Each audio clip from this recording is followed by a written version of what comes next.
Show. It's great to be back. Happy Thanksgiving. I am Kerry Murdoch, alongside my handsome pal, Isaiah Thomas. Isaiah, I want to say first off, I made the decision not to do it last week. There's a bunch of stuff you and I are working on and just taking up all my time, and I figured, who's really going to want to watch, the Isaiah Thomas Show after a loss? And it wasn't like we were afraid to do it. You wanted to do it, but it was just better for us to go ahead and work on some other stuff that we'll have announced very, very soon. I know we've been hinting at things a long time.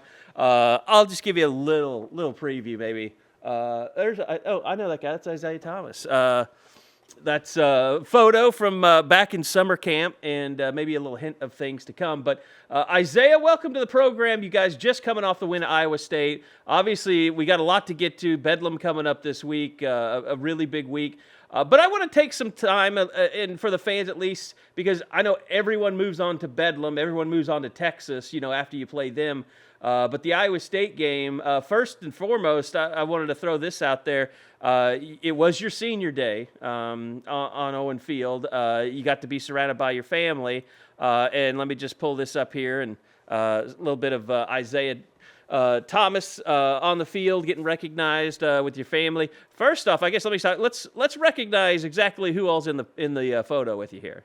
Yeah, so starting from the left is my nephew Zeke. Then after that's my big sister Alexis, younger sister Amari, baby brother Victor. Then me, obviously. Then my beautiful mother Leslie. Was it? I mean, you seem to be in really good spirits. Was it not that emotional for you, or were you just kind of emotional on the inside a little bit, or were there moments before when you first walked out there that you were kind of feeling it a little bit? Yeah, I say emotional moments before, because I came out a little early and just like soaked it in, walked along the field, walked along the end zone. Then more so in that moment specifically, just like seeing how proud my mom was. As you can see, she was real happy and proud of me. And I know, like, just generally, like, coming from our family, we had some ups and downs, and just like it was a proud moment for us. So I felt nothing but joy and happiness. High marks on the coordinated T-shirt effort too. Oh yeah. They went out their ways to do that. I guess they surprised you with that one.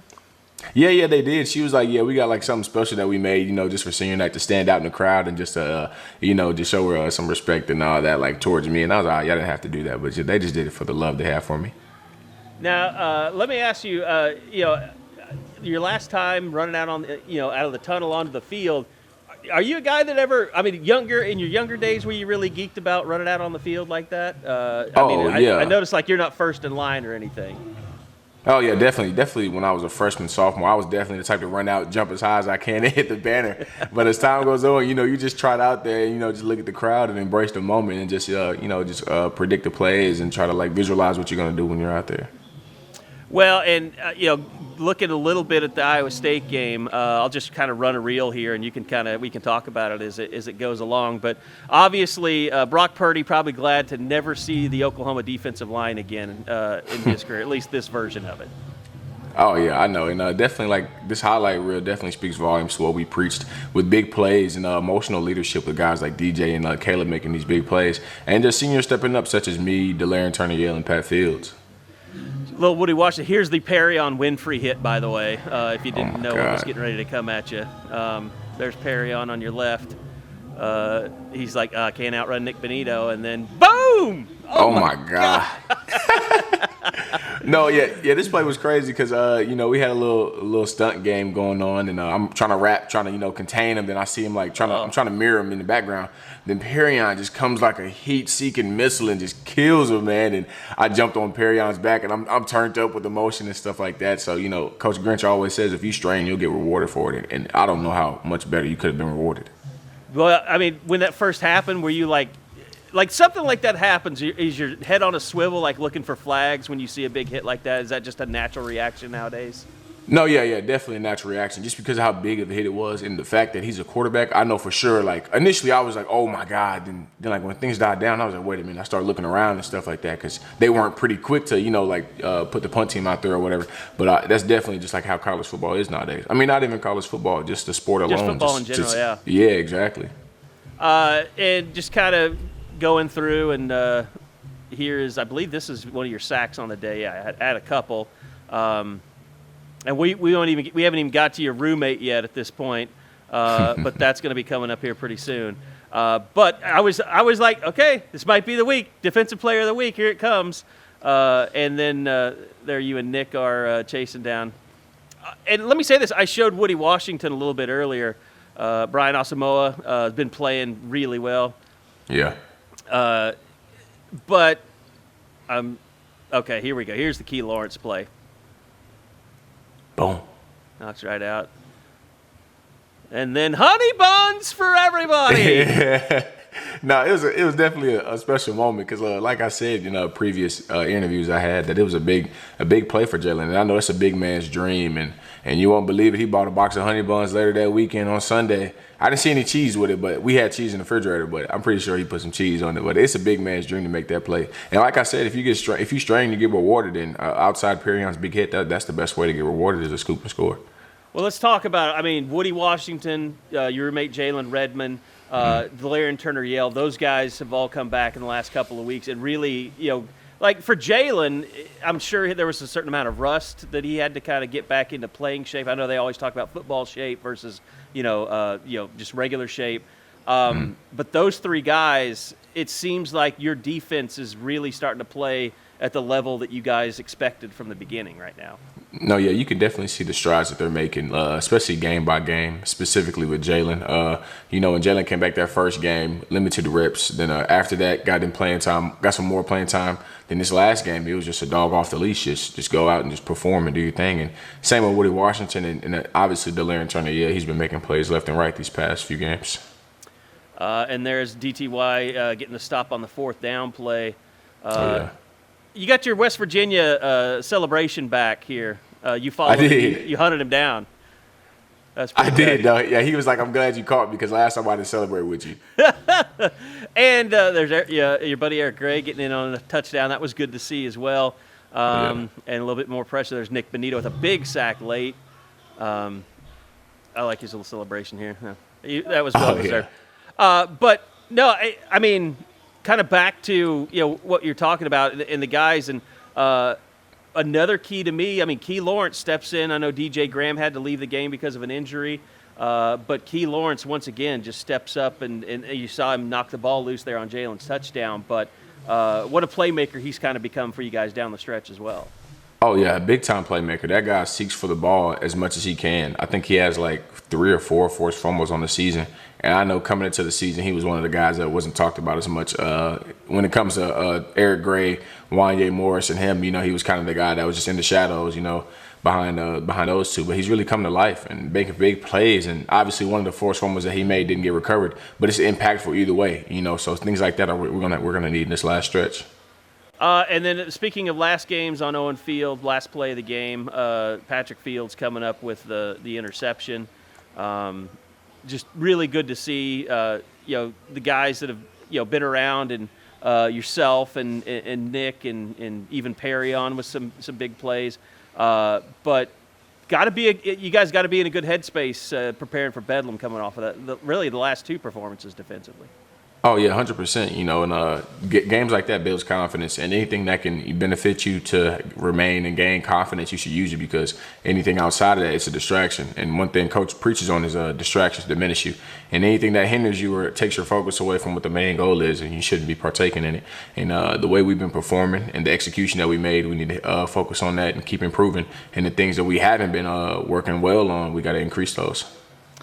All right, so moving on from Iowa State, Bedlam happened quickly because I know we talked a little bit about it, but I won't say anything specifically. But it's obvious the Oklahoma State Cowboys are a confident bunch coming in from some of the statements coming out. Do you kind of like that? Is that nothing? I mean, as a leader on this team, does that make it a little bit easier to get guys motivated during the week when they know there's a little bit of squawking coming from the other side? Oh yeah, definitely, 100%. Because I know everybody tries to find something that can get them motivated, and let alone it being football and it being Bedlam, that's motivation enough. But when other guys are on the other side chirping and stuff like that, that's just motivation in itself. And it's less work for us to do on our end is trying to build the guys up to get them pumped up for a game. Outside of that, we just can focus on what we got to do and let them do all the talking. Which they're a confident group as they should be. They've been playing well, good record just as us. So we'll see how it turns out on Saturday. Lincoln, we're done talking about that. All right, I'm not gonna goad Isaiah into saying anything. It's gonna be billboard for OSU. So I just want to let you know, Lincoln, I'm trying to take care of your boy here. So we're good. Well, that being said, Thanksgiving coming up. I know for me, you lose a day kind of, and you guys you can't afford to do that. But I'll be traveling tomorrow, and so it's kind of tough. I'm trying to squeeze everything in. To a day less week, but is it like that for you guys at all? Just do you have like family that you try and get together with on Thursday? I know you'll probably practice really early tomorrow, and then you'll be able to have some time, whether it's gathering with teammates or family coming up. What are your plans looking like for Thanksgiving?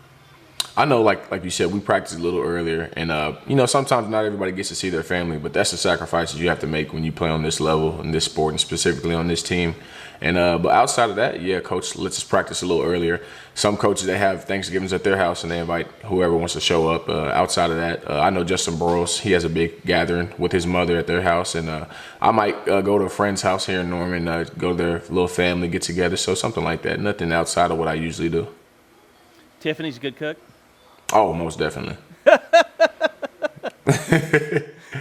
Well, I would never tell her otherwise because she'll come after me on Twitter. So. Oh yeah, she was. Yeah, she's very vocal about her opinions on Twitter. Anyway, so you have like a favorite Thanksgiving Day memory since you've been in Norman? Favorite Thanksgiving Day memory. Honestly, I don't have one really, because like you said, I don't really get to spend time with family. Last year was the first Thanksgiving I've had with my family since high school, so probably that, being able to go home and just spend time with them. And even before that, we go to coach's house and all the D linemen and stuff get together and we just crack jokes on each other and stuff like that. So I can't think of anything too specific. Who's funnier, Coach Tibbs or Coach Kane? Oh, that's a good question. No, we have that debate a lot. Like actually, really? Like at practice in the locker room, we have that debate a lot. But all in all, it is Coach Tibbs, and everyone would agree. Coach Tibbs, he's hands down the funniest coach, let alone outside between him and Coach Kane. He's the funniest coach for sure. I could see that. I could totally see that. So this Oklahoma State matchup. You've people are talking about this being a defense versus defense matchup. Oklahoma State obviously. They're an older team. They've got a lot of veterans, a lot of experience. You guys have a lot of, talent that's starting to come together a little bit. I don't know. When you go into a game like this, I assume you can't really think about like, it could be a low-scoring game. Like, you just go into the game, I would imagine, just trying to focus on what you can control, and you don't really get involved in the, how the game might play out or things like that. Is that accurate? No, that is accurate. I never get into the game. I never go into the game thinking how it might play out, because I know every Saturday things like unpredictably happen. Like anything could happen. So I know that, you go into the game just focusing on your job and what you can control, like you said. And if you start to focus on what you can't control, I know that leads to stuff that you aren't like usually capable of doing. Like if I'm trying to, like if I see the running back flare out and I'm like, I feel like it's a screen, and I run out and it's a simple pass protection. Now it's 3 guys rushing. So you just got to expect the unexpected and play your game. Do both sides kind of have to fall in love with quieting a crowd? Like when you're in a road environment like you're going to be on Saturday, does that have to be something that's just a part of who you are? Is that you want the noise just so you can shut it down, with your play? No, yeah, each person is different. I know specifically Perrion loves it. Like he embraces it. Like he talks to the crowd. If he's like in the position to, like on the sideline or anything like that. Like, he loves it. But then, like, the reason why is because so he can eventually quiet them down. But other guys like me, like, I'm not, like I said before, I'm not the type to talk a lot. But I mean, if it's a good feeling when you do, like, I know specifically in that OU Texas game, everybody knows that them Texas fans are riled up. But at the end, it's no better feeling than looking behind you and, you know, telling them to be quiet or whatever. So yeah, it depends on who you are. Some guys handle it differently, but at the end, everybody wants that same quiet crowd at a away stadium. Well, in Stillwater, you don't have to look that far because they're right on top of you. I mean, how unique is that environment as a football player? No, it's different for sure because I know our sidelines are kind of close to the stands or whatever, but it's literally like reaching distance. Like, you look over your shoulder, like you could have a conversation with somebody, and it's unique. It's different. It's a challenge, but we embrace challenges, and it's just another venue that we have to, you know, go in and hopefully do our job in. I know you dealt with Josh McCuistion a lot during recruiting, but yeah, going back to when you're coming out of high school, did I remember it correctly? Like, it was kind of equal interest from both sides back when you were playing. Yeah, most definitely. It was definitely equal interest from both sides because I know when I was making my decision, it was out of OU, OSU, and Alabama. And Alabama, because Josh Jacobs went there and he was talking to me a lot, and he was showing me what they did with him and, you know, the success that he's had, obviously. But outside of that, it was definitely between OU and OSU, and obviously both good programs, but OU just got the last say-so with me, so I just took them. I'm curious. You had, this was the last weekend that you could have visitors for recruiting, high school kids and things like that. Do you notice those kids kind of seeking you out a little bit more than usual? Yeah, I do actually. It's pretty cool. Like, I always say, like, I know people always say never meet your heroes because they'll just let you down. And I'm not saying I'm anyone's hero, but I know how it can be being a young guy in high school, seeing a Division I college athlete who's performing pretty well. So I give all the love and respect to a guy if they come up to me, ask for something, autograph or anything or advice, because I know if I was in that position, and when I was in that position, I know I loved it. Specifically, Charles Tapper. That was a guy who I first talked to when I got here, a defensive end here for the ones who don't know, several years ago. And I loved it, so I just always give back because I would rather be in this position than not be in this position. Now, in terms of just preparation for this week, I mean, getting past the Thanksgiving and things like that, is it also unique in that you're staying in the state of Oklahoma and playing a big-time football game? I'm not trying to give anything away, but I assume you guys, do you stay outside of Stillwater usually for this game? Yeah. And then bust in the morning? And of course, it being a night game, I guess. Yeah, that's interesting as well. Yeah, we stay outside. We stay in like Oklahoma City area. So yeah, we stay close, but not too far away. What has been kind of the message? Because I know everybody wants to ask you, like, oh, are you going to watch Baylor to see, because if Baylor loses, then it'll be a repeat of this game again in the Big 12 championship. But obviously, I wouldn't think that would come into your mind because all you really care about is winning and furthering yourself for the possible college football playoff berth. Will you even really care about the Baylor score when this game kicks off? I think my answer is actually kind of similar to Coach Riley's. I mean, it's like, we keep up with everything. I mean, we're like college football guys, so we want to see stuff like just watch football or just keep up with anything. So it's inevitable that we're going to see it, but not something that we're going to be hoping, in favor of either side. So it's just something that obviously we're going to see, but not take too much into it because we still have a job at the end of the day, and that's executing the win on our side of the ball. Now, in terms of Thanksgiving, we got to get we've been talking about it all week. Yeah. If Isaiah Thomas is making the menu for Thanksgiving, what's on the table in front of you? I don't know for menu wise. I know my plate for sure. I know I usually have 2 plates always. One plate, it'll definitely be like some green bean casserole, some mac and cheese, some stuffing on there, chicken, some ribs because my uncle loves to cook a lot, so there's gonna be some ribs on that plate. Then some deviled eggs for sure. Then on the other plate, I love me some chitlins, man. I'm a big fan of. I know a lot of people are probably disgusted hearing this right now, but some chitlins, some corn, some cornbread, mashed potatoes, and some ham, honey glazed ham. I'm not a big turkey guy. Sorry, not a big turkey guy.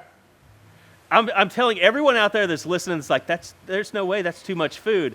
I can vouch for whenever I have to go over to Isaiah's apartment, there is literally like, I don't know really how to describe it. It's like, it looks like trash day forgot to come. Yeah. And because you guys go through so much food, like I believe that you can eat every ounce of the food that's on that plate that you just talked about. We go through a lot of plates. food. I know we have like a valet trash here, and it's like Monday through Friday. So on the weekend, there's like 3 bags of trash here just waiting because we eat a lot here. Yeah, so definitely 2 plates of food, and I usually have a plate of dessert with some sweet potato pie and some type of cake on there. With Oreo cheesecake as well. I'm a big fan of that. Oh man, I'm a big Hershey's pie guy. Well, I've never had that. You can get them at like Burger King, but they also sell them at the store. Can't remember the brand.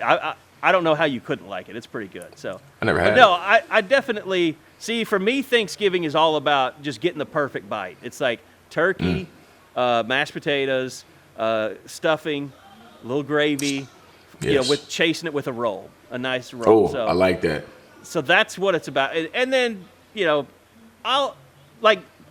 I don't hate pumpkin pie, but I'll eat it during Thanksgiving just because it's kind of tradition. I would too, yeah. I mean, I'm not a big fan of it, but I mean, I can tolerate it.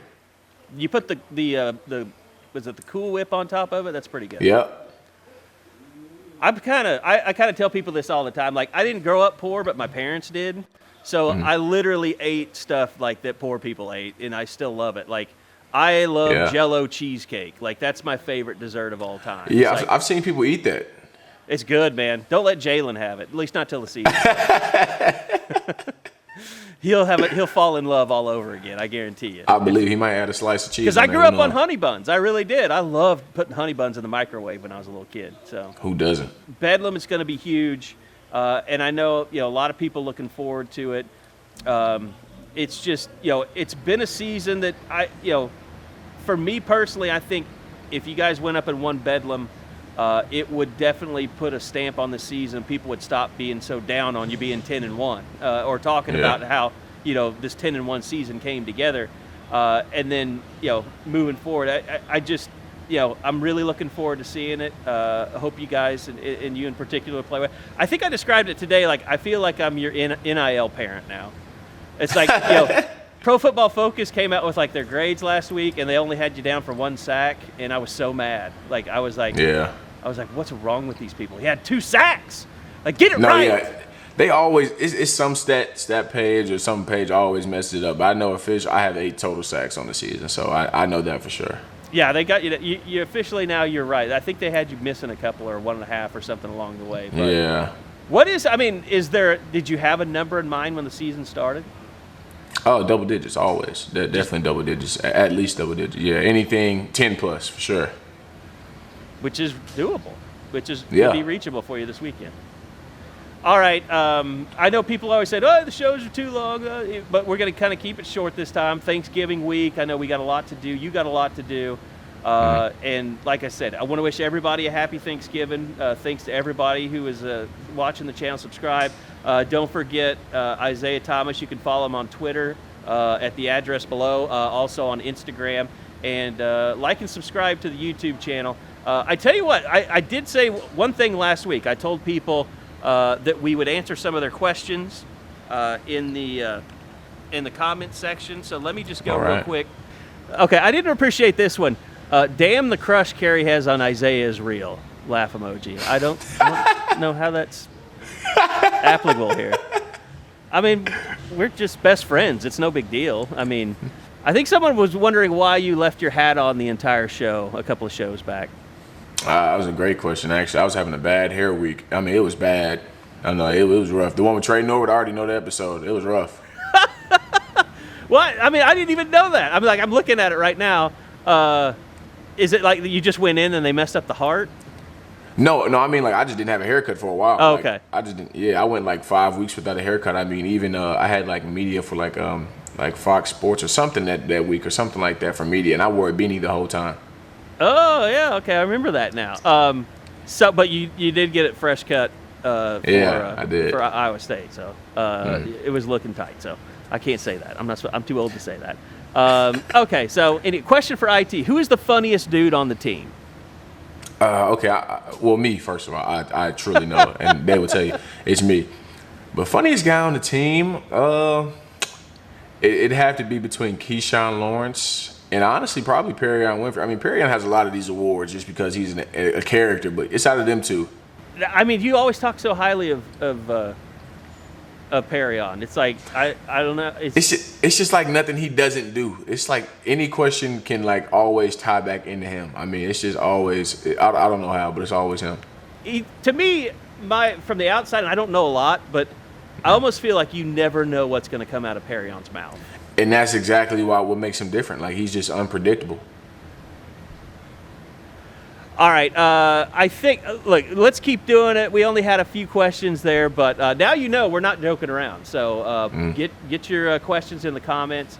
After the Bedlam game, we'll get to some more of those. And I'll be better prepared because our big announcement will be out of the way, and then you'll know that my focus is back on the Isaiah Thomas show full time. So, Isaiah, it was good seeing you in the office the other day, by the way. The first person to come visit, actually. So I was honored. Got some big things coming. I had to come by. Got to meet the girlfriend finally. That you've been talking about all year. You blow kisses to. So, see, like I don't. Okay, who is this that was out there that says I have a crush on Isaiah? Let's see. Kay Bradbury. I want you to know, I don't expect Isaiah to blow kisses to me during games, okay? That's like not what I'm here for. So, I'm not that guy, all right? Okay, I might have a little man crush, but ain't nothing wrong with it. All right, Isaiah, I appreciate it, man. Thanks for doing this again once this week, and stay tuned because bigger things coming. Best of luck to you guys in Bedlam this week, and I think I believe in you more than anyone else on the Scoop staff right now. I think you should have beef with Eddie and Josh and Bob, all of them. I'm down with that. Especially.